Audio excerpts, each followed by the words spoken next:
I'd like to get a few things off my chest, if I may. I'm Paul. You probably know me as the guy who pronounces Dutch words and names the way a Dutchman would pronounce them. Now, if you're like me and you're active on social media, you know it's kind of a double-edged sword, right? On one hand, you get lots of fine and wonderful and sweet comments from the kindest people you've never met. And on the other hand, you open yourself up to criticism because people always have an opinion. They think they know better, and they will tell you that they will try to prove you wrong. And everything and anything in between has made its way to my desk. And I try to read every comment. I'm sorry that I can't respond to every comment because I would have no time in the day left, but I appreciate you, I hear you, and I see you. However, what I mean by setting things straight is that I don't want to enter into any linguistic debate with you because it's kind of a murky business. For instance, when I point out, and this is my whole shtick, that certain words that made it into the English language came from the Dutch language, many of you will point out, Paul, it's not really Dutch, it's really German where it came from. Well, Dutch and German are both Germanic languages. And when we look at the origins, the roots of words, we go back many, many, many centuries in time. We go back to a place where the Netherlands and Germany were kind of like one big region. And there wasn't this big separation between languages. When you listen to somebody speak German in 2025 and someone speak Dutch in this year, they're very distinct. But in those days, 400 or 500 years ago, when these words made their way into the English language, it wasn't as distinct. It was like one big mix. And unfortunately, I cannot take you into a time machine to take you back in time. All we have to go for is what the etymologists teach us. Those are the people who study the history of languages and where words come from. And they tell us that there is not a big difference between Dutch and German that was spoken 500 years ago, as there is today. So you may argue that some words are from Dutch, but they eventually came from German. That's not the point of why I'm doing this. The point of why I'm doing this is to point out that, indeed, many Dutch settlers that colonized parts of the world brought their language and traditions, and as Dutch people, they brought that Dutch language into that world and influenced the languages that were spoken at that time. So the Dutch colonizers made it to New Amsterdam, to New York, to the Netherlands, and brought that tradition and language to that part of the New World. And some of these words creeped into the English language until this very day. And the only thing I do is I want to point out which words they are and how to pronounce them. I don't want to get into a debate. And I'm kind of tired of having to tell people, well, it could be German. That's beside the point of this whole thing, One of the joys is that I get to talk about the Netherlands because as someone who does not live and work in the Netherlands anymore, in fact, I moved 25 years ago to the United States. I get to connect with my Dutch roots by picking Dutch names and teach you the pronunciation of a language that most people are not familiar with and never heard of even. I mean, be honest, have you ever watched a Dutch television show or a movie, or have you ever heard a Dutch song? Do you remember the lyrics? No, it's not a language you get exposed to. And for me, I wanna break that wall and teach you how the Dutch pronounce Dutch words and names the way a Dutchman would pronounce them. So in that pursuit of me trying to teach you a little bit of Dutch pronunciation, I pick words and names of people that are important, that would resonate with you.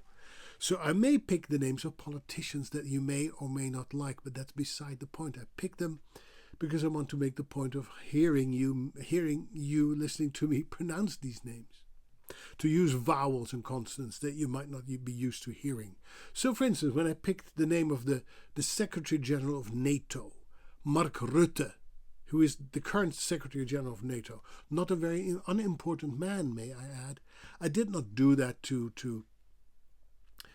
invoke all kinds of negative comments about, well, Mark, he was the Prime Minister of Netherlands, he made a big mess of it, I don't like Mark Rutte at all. Why could you ever highlight such a person? It's got nothing to do with it. I don't want to have anything to do with that type of nonsense. If you want to debate politics, go to different channels. This is a channel where we talk about things Dutch and Dutch pronunciation, and I use the names of these people just as an example. I'm not going to pick things that nobody's ever heard of, because who would be interested in that, right? Neither am I here to glorify or idealize the Netherlands, because when I highlight Dutch accomplishments and Dutch inventions and Dutch scientists and artists, you may think, oh my gosh, it's all about Holland. Paul is doing some paid Holland promotion. He wants to promote everything the Netherlands has to offer. No, not at all. I just want to highlight it because I think it's fun. I think it's a nice factoid that you probably didn't know, and that is interesting, and it may resonate with a few people here and there. I'm very surprised that it does resonate, because when I got almost 100,000 views on one video about Miffy, known as Nijntje in the Netherlands, who is kind of a cartoon character, children's books, I never knew it would resonate with so many people, and it makes my heart so warm and fuzzy. I like it, and I enjoy doing that, and I will keep on enjoying doing that. So I will also not idealize the Netherlands. So when I talk about the Dutch history and the history of Dutch culture and language, we're talking about the colonization that the Dutch initiated, which is a very dark and bloody chapter of Dutch history that even the Dutch at this moment in time, don't like to talk about and think about. I mean, we were there in South Africa. We were one of the first colonizers. There's no mystery why the Afrikaans is very much related to Dutch, because the Dutch invaded that place and they started the trade in slaves and became very harsh slave masters and slave traders. They colonized it. And that's not a part of the history I think the Dutch are proud of. The same can be said for the Dutch West Indies. We didn't live there. We just were great at shipbuilding and exploring the world, and thought that our race was superior to the other people who were living there, and we could exploit them. And so we conquered them, and like many colonizing nations, we exploited their natural resources, and that made us rich. I mean, the golden age in the Netherlands, everybody talks about the golden age. When you go to Amsterdam, you see the relics of the golden age everywhere. It's beautiful. The houses there, the opulence, the works of art and everything. We owe that to our colonial past. It's because we oppressed people and we exploited them that we were able to attain great riches and more wealth than many nations in the world, and we're able to commission works of art like the likes of Rembrandt and Vermeer that everybody knows. So it's a part of our dirty history.